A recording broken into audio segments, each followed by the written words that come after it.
Let's get salty!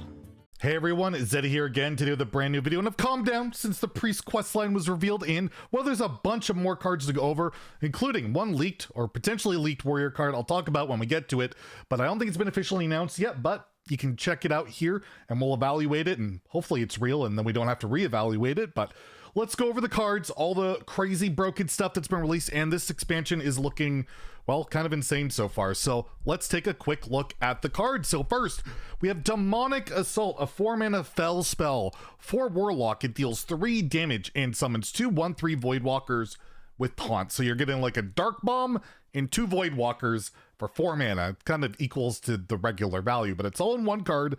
It can go face. This can go face. It could go on your own face.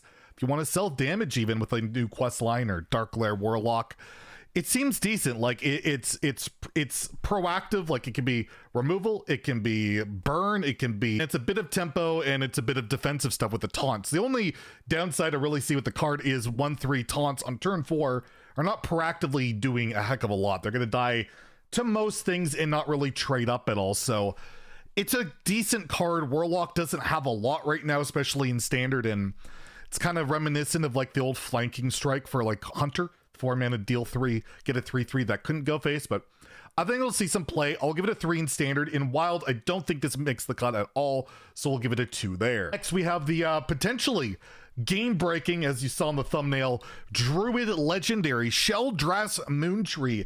8 mana 5/5 Battle Cry. The next 3 turns you draw are cast when drawn, so it's important to note when you get you draw the spells, they'll be cast automatically and draw another card. So not only do they get cast, you get another card in that place. That's how cast when drawn works. So this is really powerful in a deck that runs stuff like Guardian Animal, Survival of the Fittest, heck, even an Overgrowth, just like any card that doesn't specifically target the board or, you know, buffs the board. And you can like have a Twilight Runner on the board, play this and attack with a Twilight Runner, draw some cards, or have a cheap Guess the Weight ready. Again, all these things will work. I feel like this card on paper, like if you just look at it, it's an 8 mana 5/5 do nothing.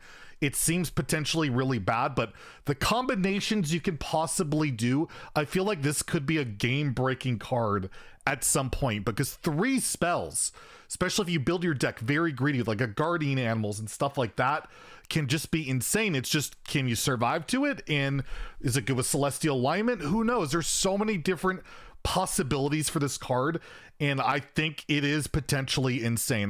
First I thought it was garbage when I looked at it. 8 mana do nothing, but there's so many ways to manipulate mana to draw cards while playing this. I'm gonna give this a 4 out of 5 in standard. I'm gonna give it that. I don't know if it'll be right out the gate. I think this is a card that'll take some refining, some figuring out to, but I think it gets there, and I'll give it a 4 for standard. In wild, I feel like you just got a lot faster stuff to do.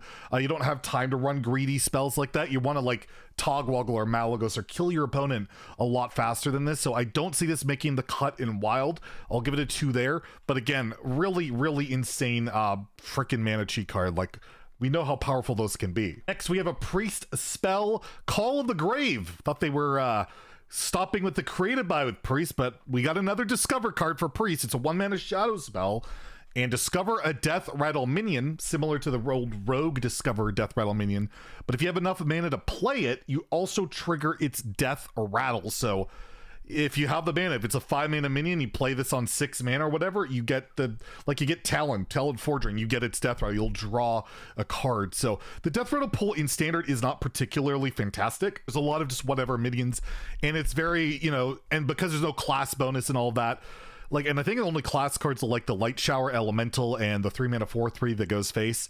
I don't see this card really being much more than a created by card at this point, unless we see some more support for this Death Rattle Priest in standard. But as it stands right now, even like the Shadow Priest, again, we'll have to wait and see what more stuff is revealed. But from what I'm seeing right now, it just feels like this is a random into random card that will actually really upset me and make me mad and say random into random a lot. So it's going for that. It's not a bad card by any means. Getting that Death Rattle potentially immediately can be impactful, and you're getting value, but at the same time, I'd be surprised you hard run this unless, again, there's more support made for it. So I'll give it a 2 in standard. And in wild, this is kind of a cool inclusion into like Amara Quest Death Rattle Priest. I could definitely see it there, But again, that deck's not really good at all. So I'll give it a 2 for wild as well, just because that impact, like it's going to be playable in like a tier 7 deck, possibly, and probably not much more than that. Next, we have a Druid spell, the Druid Mount spell, Kodo Mount, 4 mana, and you give a minion +4, +2, and rush. And when it dies, it summons a Kodo. That Kodo is also 4/2 with rush. So for 4 mana, you're gaining what, 8/4 in stats. Both have rush. You can attach this to like anything, any little token. It doesn't matter. And it's 8/4, incredibly sticky. Really, just this card seems really good. I just don't know if it sneaks into the token druid list we have, but literally just anything. Like you have a Gibberling, which is still seeing play at 2 mana. You put this on a Gibberling, the Gibberling has rush, and it's just a really hard body to remove. It curves into your Glowfly and your Arbor Up.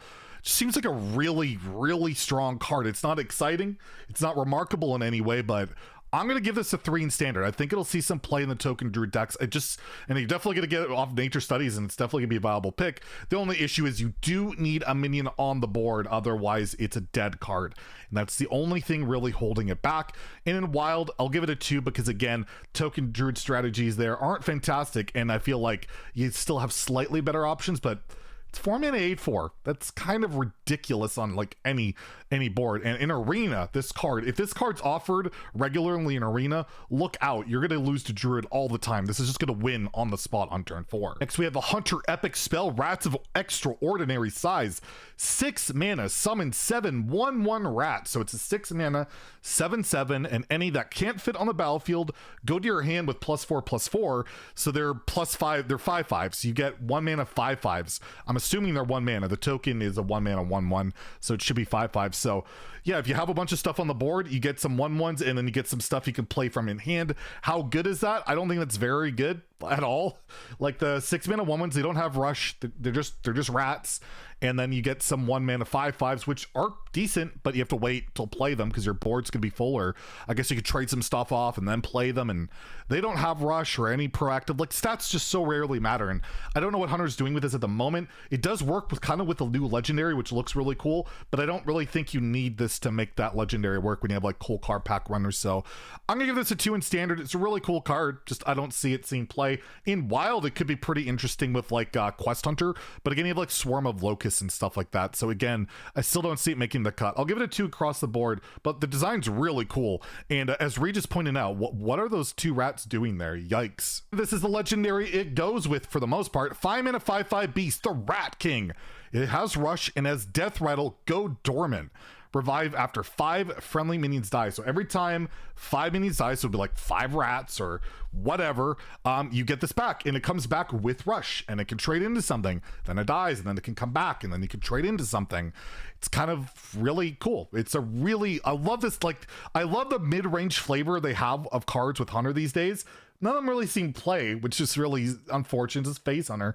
But I hope like a card like the Rat King can help put that over the top. It's a really sticky, cool minion that doesn't go face. It just trades and does a lot of good stuff. But again, can Hunter make this work? I don't know. I'm going to give this an optimistic 3 that'll see some meta play in standard. It's just, again, Hunter just, it's so rare that they just play for value and play these cool cards. It's just, no, we're just gonna go face. And I hope it fits into a Death Rattle Hunter, because like you got Tonk, you have so many cool cards in Hunter. I would love to see more legitimate play. And in wild, probably, again, Hunter sucks in wild. You have like Even Hunter and like Arena Hunter, kind of, that's about it. And I don't think this makes or breaks and makes Death Rattle Hunter even better, because it doesn't really work that well with like play deads and all that.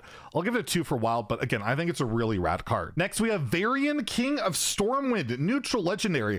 This has been translated, I believe, from a Chinese site, so it might not be 100% accurate, but when you watch the video of it, it sure seemed to work this way.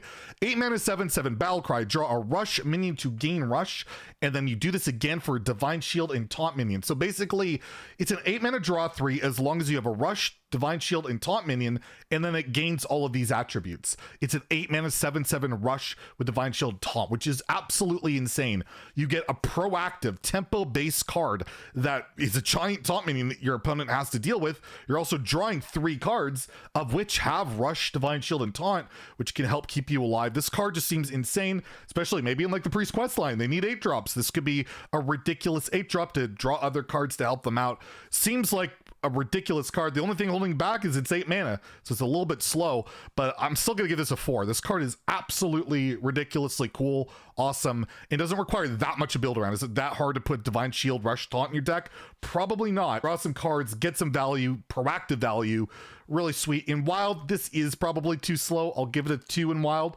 but Variant seems like a really, really awesome and cool card. So I have Overdraft, 1 mana Shaman spell, tradable, unlock your overloaded mana crystals to deal that much damage. It's like 1 mana Pyroblast if you have like, what, 10 overloaded crystals, although you can't play it. Both Lightning Bloom, there's shenanigans, and you unlock your overloaded mana crystals to deal that much. It's kind of insane, and you can also just trade this away for another card. It just seems very flexible, very versatile. Unlocking overloaded crystals seems really good. And in Wild, there's a lot of crazy overload cards that can make for some insane mark combos you know we're going to see, and I can't wait for that. In Standard and Wild, across the board, I'm going to give this a 4, just because it's a cycle card, it unlocks overload, it's just really, really, really good. I'm gonna give this a 4 out of 5 in Standard and Wild. Ridiculously good card. And last is the leaked card. We're not sure if this is official, but we're gonna post it anyways. Lothar, 7 mana, 7/7 warrior legendary. At the end of your turn, attack a random enemy minion. If it dies, gain +3/+3. This is like a kind of a better boogie monster, although random but proactive. It'll attack at the end of your turn, and if it hits that minion, it becomes a 10/10, and it continues to do this every turn. It effectively will have Wind Fury, right? So yeah, pretty ridiculous card, but it's random, it's slow, and I just don't think it's going to see play. If this is the way it is, it is a 7 mana set. It starts off premium stats and can only get bigger, but you really have to kill something. Like, I feel like you have to kill something, but it's 7 attack. It's probably going to kill something. So actually, you know what? It can't be that bad. It's 7 mana. It's such a weird card. I'll give it a 4. I'll give it a 4 because Rush Warrior probably would just play this, right? Like, it kind of slots in a Rush Warrior. You can hand buff it too, and that's a proactive hand buff. It's definitely going to kill stuff with like conditioning, all that. You know what? I've already talked myself into it. Standard, I'll give it a 4. I think it's good enough for that Rush Warrior package. Seems pretty good. In Wild, too slow for anything Warrior wants to do. And Odd Warrior, I can't see wanting to run this, so I'll give it a 2 in Wild, but again, pretty insane. So those are the cards that have been revealed as of recording this. There'll be more before this even goes live, so we'll have another video up at least within the next 24 hours, so check in for that. If you enjoyed the video, please like and subscribe. Have a great day and stay salty, my friends.